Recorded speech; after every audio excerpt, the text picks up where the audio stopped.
Para começar, a comunicação com os mortos. Eu. Comunicação com os mortos talvez seja a parte da necromancia mais antiga, né, no mundo real, com rituais para isso praticados no Egito, na Mesopotâmia, na China, na Grécia, era uma coisa meio geral, né? Na Odisseia, por exemplo, eu já mencionei aqui num papo de muito tempo atrás sobre obras adaptáveis, né, para aventuras. Tem uma parte que é quando Ulisses, no caso Odisseu, Ulisses é o nome em outras versões, vai buscar informações no mundo dos mortos, por orientação da Circe, para viagem. Vai tentar falar com Tireia, se não me engano. E aí é interessante porque o livro vai descrever alguns dos rituais que ele vai fazer e que batem com os rituais que são descritos em outras obras daquela época. E que é muito da mitologia e da estética que vai ser comum até hoje na literatura, em jogos, em coisas que vão tratar de necromancia. Então são os procedimentos complexos, em geral envolvendo sangue de pessoas ou de animais, muitas vezes sacrifícios, né, e cantos e encantamentos específicos, enfim. A ideia de realizar rituais necromânticos para obter informações dos mortos, talvez eu acho que seja o que justifica esse aspecto ter permanecido mais ou menos como algo mais aceito nos tempos modernos do que outros pontos, né? Então, assim, grosso modo, a ideia dos rituais de invocações que permitissem reanimar os mortos não resistiu à ciência moderna. Mas, ainda no século XX, você tinha a galera fazendo aquelas sessões, aqueles que eles chamavam de seances, né? Sessões em que as pessoas faziam para entrar usando médios, para entrar em contato com os espíritos. E eram eventos sociais, inclusive, seminários que eram realizados em larga escala até. E até hoje você tem pessoas que acreditam e que defendem a possibilidade desse contato com os espíritos o mais possível, em alguns casos até relativamente fácil de fazer. Então, assim,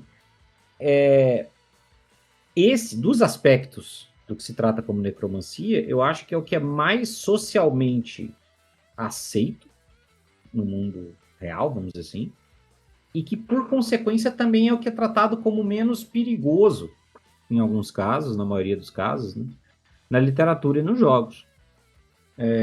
Em termos de jogo, eu acho que um aspecto fundamental para isso passa a ser como é que funciona, para você saber como é que funciona esse contato, né, essa comunicação com os espíritos mortos, é saber no seu cenário em que você estiver narrando, como é que funciona o pós-vida, né? Então, assim, existe um céu e um inferno, como na mitologia cristã, ou existem diferentes planos vinculados a deuses específicos que são acessíveis por rituais e magias específicos, como é no D&D, né? Os espíritos, eles permanecem indefinidamente nesses planos, ou onde quer que eles estejam, eles podem se comunicar à vontade. Então, assim, é nesse sentido que pode ser útil você trabalhar com as religiões do mundo real como referência, né? Então, qual é o grau de dificuldade para conseguir contato? Que tipo de ritual? Quão complexo é o processo? Tem que ter algum tipo de habilidade especial para isso, né? A pessoa tem que ter algum tipo de sensibilidade extrasensorial ou algo nessa linha. Então é bom, se você for pensar sobre os seus cenários, se você for criar um cenário, ou você for criar uma história, se você for pensar em, de alguma maneira, ter essa comunicação com os mortos, você talvez tenha que pensar um pouco sobre esses aspectos, né? Os mortos que estão disponíveis para falar, eles são mortos bacanas, né? Ou é aquela coisa de, o espírito está disponível para mexer na sua tabuinha Ouija aí, é só espírito ruim. Os outros, o espírito bom não faz isso. E eu falo isso porque é muito doido. Quando você para pensar que se você for fazer qualquer outra discussão sobre rituais necromantes realizados em outros momentos da história da humanidade, as pessoas vão olhar e falar, peraí, galera, calma. Mas nos anos 80, os caras vendiam tábua Ouija como brinquedo. Você comprava tábua Ouija em loja.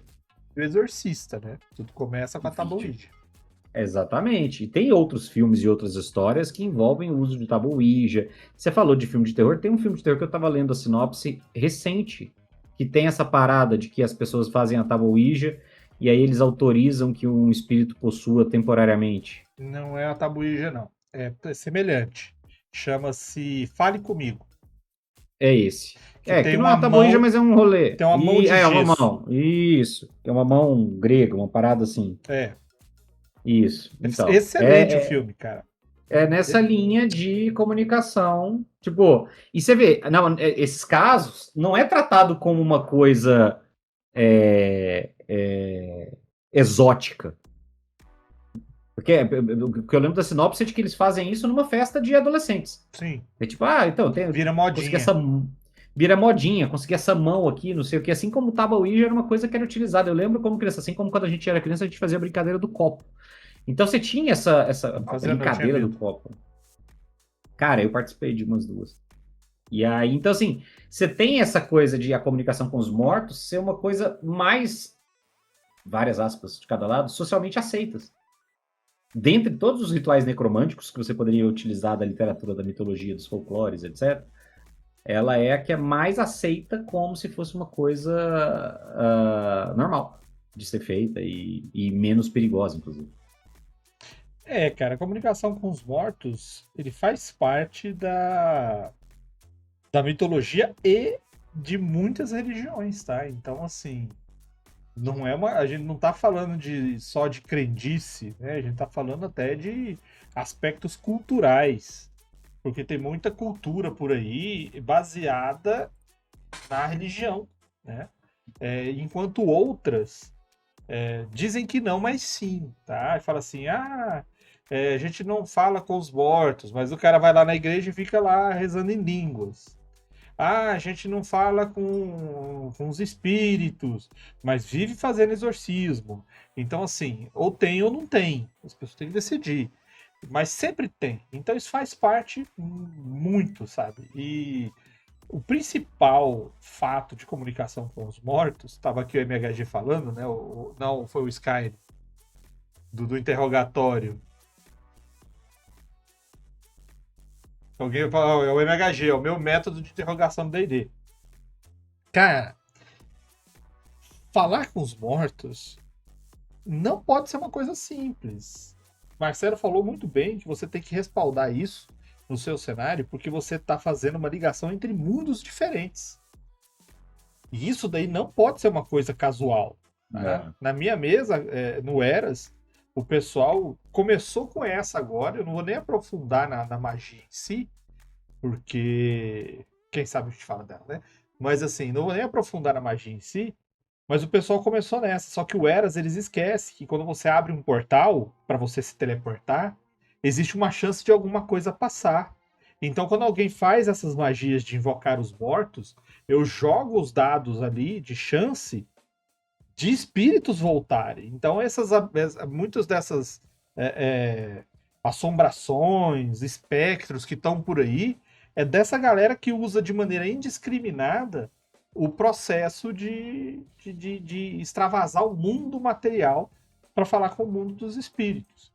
Em todo caso, no RPG a galera trata isso como uma ferramenta de se conseguir objetivos.